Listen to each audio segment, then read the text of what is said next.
Welcome to a Poriferous One-on-One with Sheryl Lewin, MD, FACS, Microtia Ear Reconstruction Surgeon. Learn about Microtia, a rare ear condition, and our partnership with Dr. Lewin to treat the children who were born with it.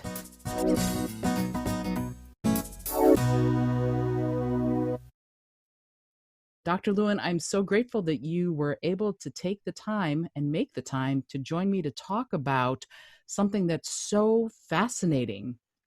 Thank you so much for inviting me. It's an absolute pleasure to be here and talk to you. The first question, I find your work fascinating. You are a cranial fascial pediatric plastic surgeon, and you specialize in something called Microtia Ear Reconstruction.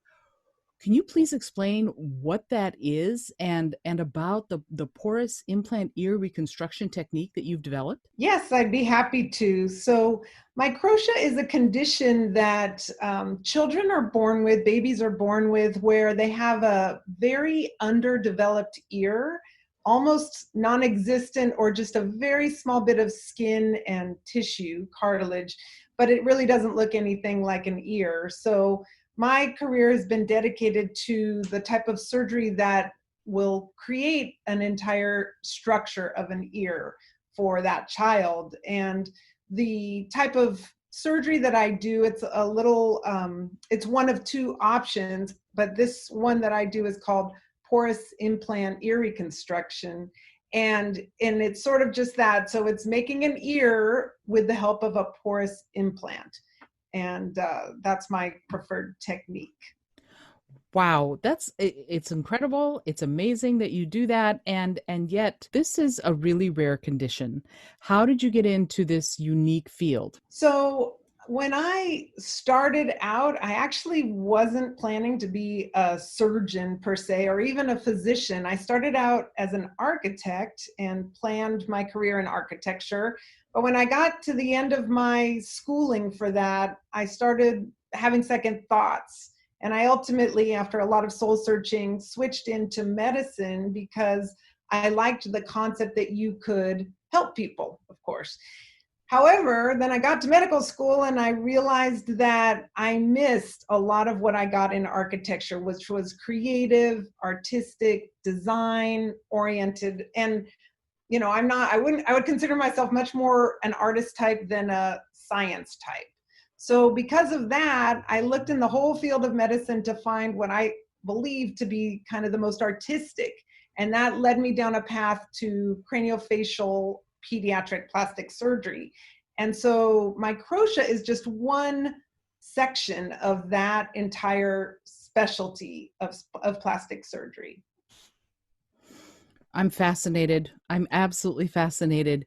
And this idea of a porous implant ear reconstruction, what is that and how do you do it? I understand that it sounds artistic almost.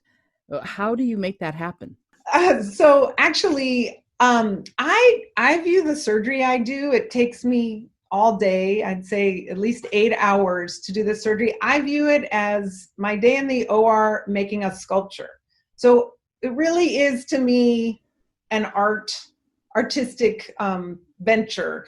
And the porous implant is, the cornerstone of the surgery, and it's the structural support system for your ear. So like our own natural ear is supported by cartilage, the reconstructed ear that I'm going to make in the operating room is supported by this porous implant. And the porous nature is really critical because that's why the body accepts this foreign material as part of its own. Those pores, which is why it's called porous, are tiny, tiny holes, and your body's tissue grows into those holes because they're made just the exact size to encourage the tissue to integrate into that porous implant. So we start with that implant and then we cover it with a type of tissue called fascia, and then we cover that with skin, and that's how we build our sculpture. Amazing.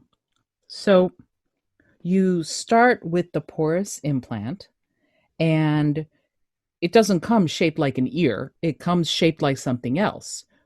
What do you do to it to make it look like an ear and also to match the other ear of the person you're working So, on?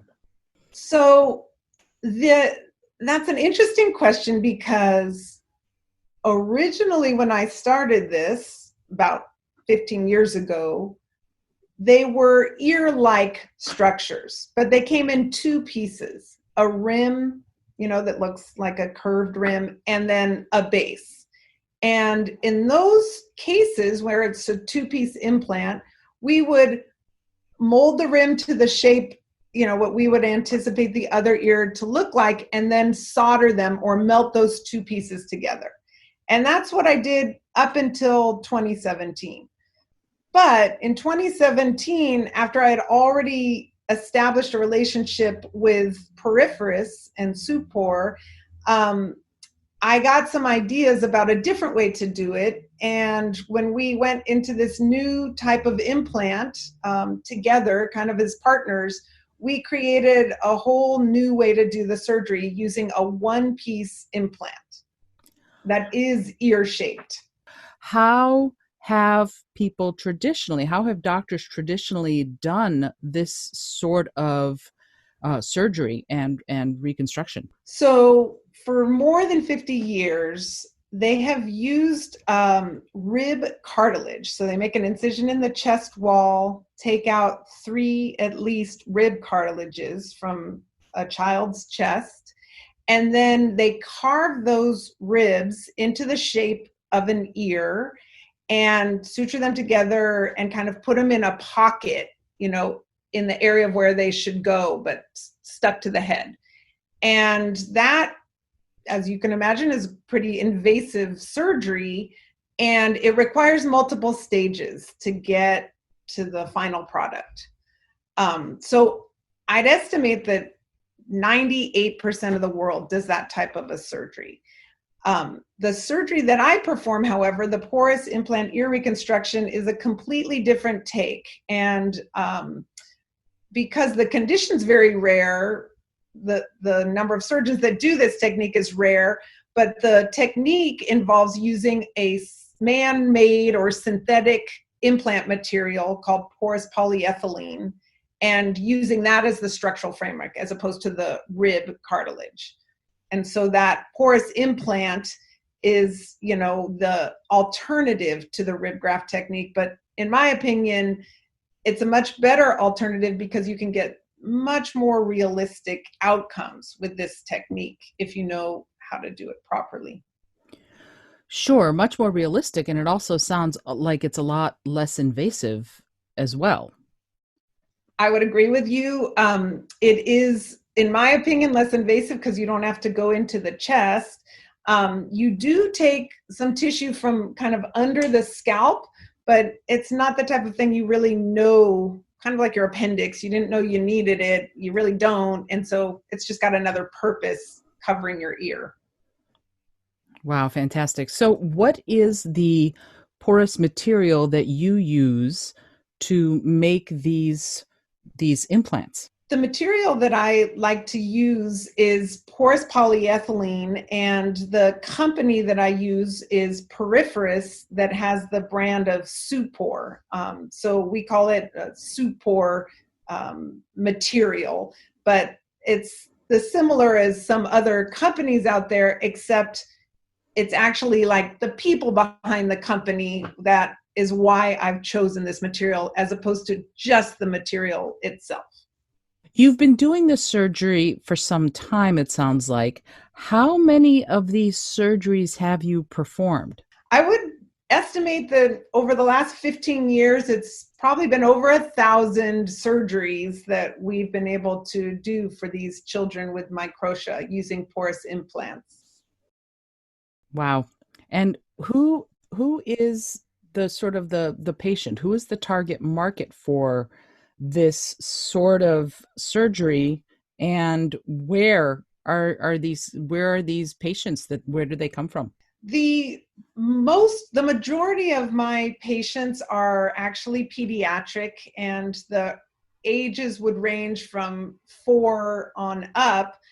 We do some adults, although that's less than our kids. And I'd say my mix in my practice is about 50% from children around the United States and the other 50% children from other countries, Asia, Latin America, Europe, Canada, um, right around there, kind of all over. That's, it's a real testament to you and your artistic and medical work that people come from all over the world to get this surgery. That's quite incredible. Thank you very much. I appreciate that. And I feel like the lucky one, honestly. It's got to be the best job in the world, truthfully. Well, and it's funny that you say that because I see the joy that you have in the work, which is amazing. But I also see these kids being such troopers.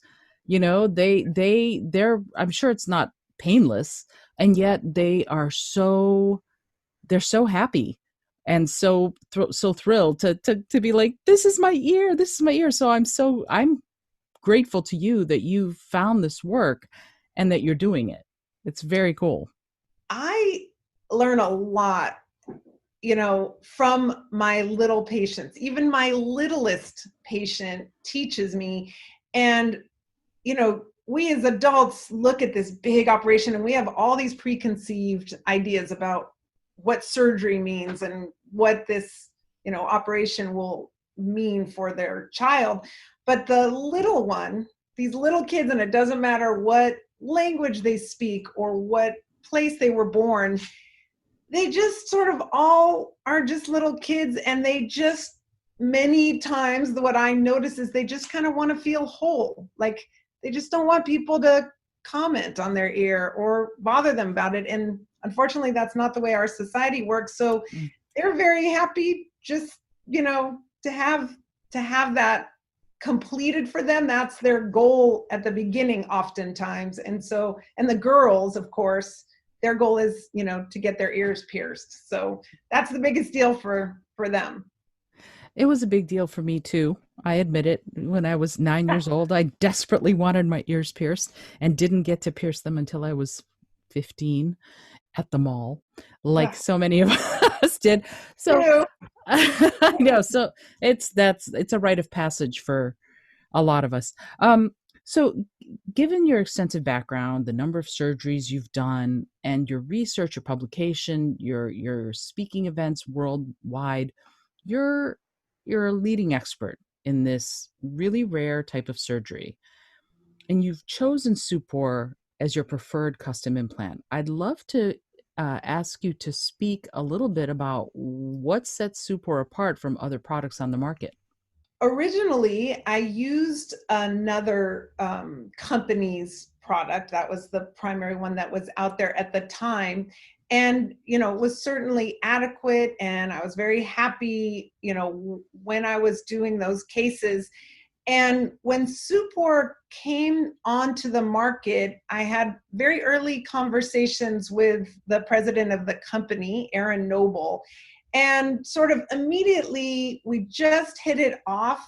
I would say that's probably the biggest initial reason I made a switch from something I'd used for so long, was just Aaron himself, his commitment and his knowledge base on this particular topic were, sort of mind-blowing, because I'm a surgeon, so I speak in surgeon language. But he followed everything I was saying, understood the anatomy of the ear so well that I was like, oh, I gotta, put my mind together with his and see what we can do here. That's the reason you originally chose to work with Poriferous and with Supor. What are the reasons that you continue to work with Poriferous now? I think the biggest reason that I have become so attached to Poriferous and Supor has to do with the level of communication that we have, and sort of partnership. Because I feel like if I have a vision, a design vision, a change, an idea, they are right there following me on this road towards, trying to solve this, very specific medical issue, but one that's, very important to me. And I think their commitment and communication is just top notch. I just can't see how it could be better in my experience. How would you describe your interactions with our implant design engineer? What is the level of effectiveness as far as our team understanding your guidance and meeting your patients' needs? I've had really positive experiences with the engineers, and in part, even though we're located in different states, we're able to do kind of an online design team meeting, basically, where they will take one of my patients' 3D scanned ears. So we will upload it, give it to Poriferous, and the design engineer will make all the changes that I'm requesting. And if there's something in a patient that requires a very particular change or something different, or their anatomy is very significant and we have to build something to address that, we can literally, between the phone and the computer and the software that Poriferous uses, specifically do any type of implant change I want. Real time, right there on the computer. If you were going to suggest working with Poriferous to other surgeons who perform craniofacial reconstruction, what would you say? What's hard to find today in our world is sort of a personal connection to a company that truly cares about what you're doing. I mean, truly cares. So what I know just from my personal experience with Poriferous and Supor is, if I had an urgent need and it was midnight in Georgia, and I had some urgent problem and I needed to get a hold of somebody, I can. It's unbelievable. It is nothing like a typical medical device company. And I think that's what makes Supor so special. One of the things I think other surgeons, what's helpful to think about, I suppose, is that when you are a sort of a small little family, which is sort of how I view Poriferous. They're like, they're not a big, huge corporation. They're like a small, very committed family. You can do a lot more and be nimble and adjust and change and try things out, without going through 20 other superiors to see if you get approval for it or whatnot. You can go directly to the people that make their decisions at Supor, to the very top, and it will happen, and it will happen immediately. So I think that level of kind of, for lack of a better term, sort of concierge care of the surgeon is what really sets Supor and Poriferous apart. What do you think is the future of ear reconstruction technology, and how do you envision your relationship with Poriferous growing into that future? I do think that there is more that we can do. I don't feel like we've arrived yet in terms of the technique I do. And what I perceive as the future may be that we come up with sort of a combination of combining porous polyethylene with maybe some other type of material, implant-based, or even potentially based on a patient's tissues, and having that combination work. And then another option that Erin and I have tossed around are sort of manipulating the current implant into a more flexible form, potentially. That's tricky because you don't want to get so flexible that you introduce fractures into an implant that we spent this much time working out how to avoid fractures for. So it's sort of one of those areas we'll explore and test significantly before we would bring to market. But I think that sort of next generation will be just a refinement probably of where we're at today. there's a project that you and Poriferous have partnered on, and it is the 3D Lumen ear implant by Supor. And I would love it if you could talk a little bit about what that is and how that came to be, and quite frankly, what are the amazing things that you're doing with it? Yes, I'd be happy to, because actually I view that step as pretty much a game changer in my career. Probably the biggest advance in what I do compared to the prior, 15 years before. So what the 3D linear implant is our ability to now have a 3D scanner that in 2 minutes gets a basically perfect image of a child's ear. They're awake, playing a video game or whatnot, and we can scan their ear and get this perfect image three-dimensionally. And I can send that to Poriferous, where they can manipulate that image any way I request. So I basically can build a design where I grow the child's ear image, so to speak, into an adult shaped ear that matches that child. So once we have that adult shaped implant or design, then the amazing thing that happens is Poriferous has figured out how to create that as a sterile implant in an incredibly efficient linear process. And their turnaround time to get that implant back to me ready to use in surgery is unprecedented. It's gone from 3 weeks originally to 2 weeks. I think we're aiming before the end of the year to get it down to 1 week from when they get it to when it's in my hands. That's amazing. And then what happens to that 3D Lumen ear implant once you get it? What is the trajectory of that implant? Once we get that implant in our hot little hands, we're ready to go for surgery. We have a little model, so the day before surgery, we can show the non-sterile implant to the family and the child. And then the next day, the sterile one is actually refined in the operating room. I add a little more detail to the implant, carving and adjusting, all based on the child's anatomy as I see the patient right there in front of me. And then we're able to perform the surgery, and in about 8 hours, our sculptured ear is complete with the implant, the tissue covering, and skin grafts covering on top of that. And we wrap it all up very carefully and securely and wake the patient up, and there you have it. They've got their new big ear.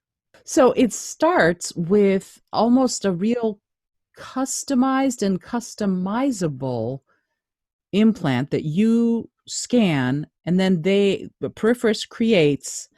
And can you talk a little bit about that process? You said you started with 3 weeks. It took 3 weeks at the beginning, but now it's almost down to a week. Can you talk a little bit about what that is and how customization, what role customization plays in that process?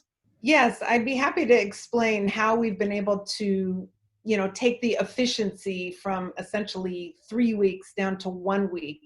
And the process is in part because we've been doing so many of these ears. We've now done more than 120 of these ear implants together. And so the Poriferous design team almost can read my mind now. They know what I'm looking for. We have almost a secret code language of do this, change this, alter this, angle that, and we're kind of just in sync. So one part of the efficiency is that their team and I are very much in sync, and they know kind of what my vision is for each patient. But the other part I can take no credit in is Poriferous really strives, I mean, like I do, we both want to be the best. We both want to be cutting edge. We want to do everything to the best of our abilities. And in their mind, getting these implants quickly turned around is a high priority for them. And they've changed their processes on their ends. I don't know the specifics of it, but they've really engineered things to be much more efficient and with better equipment, quicker. And I think one of the tricks that they have done to get there is bringing so much in-house under their one roof. So when they were able to do all of the sterilization testing and all that stuff in-house, it dramatically improved the timing for getting these implants turned around. So that's been a big help for me. Is there anything else that you would like to say to add to what we've discussed?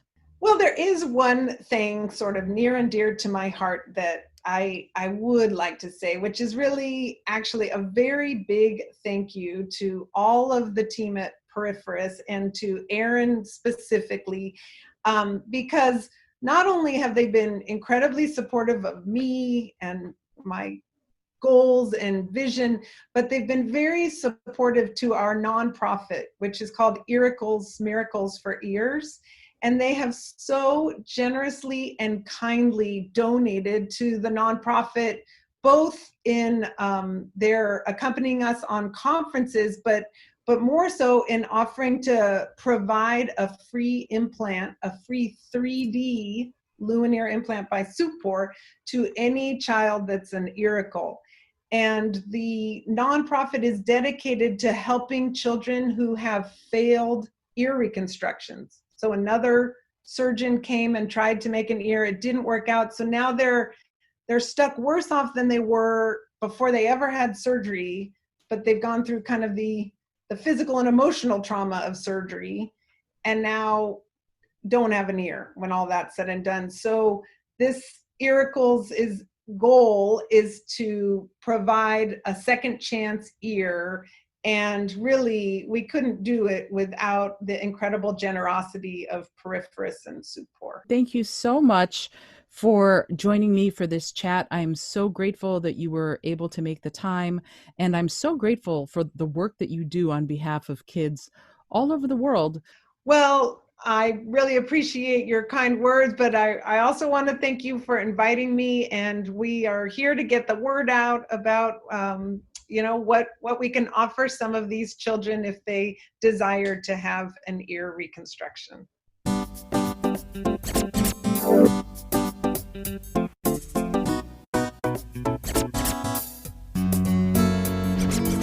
Learn more about the amazing work the Dr. Lewin Poriferous Partnership is doing to give kids their very own big ears. Go to lumenear.com or poriferous.com or contact us at info@poriferous.com to know more.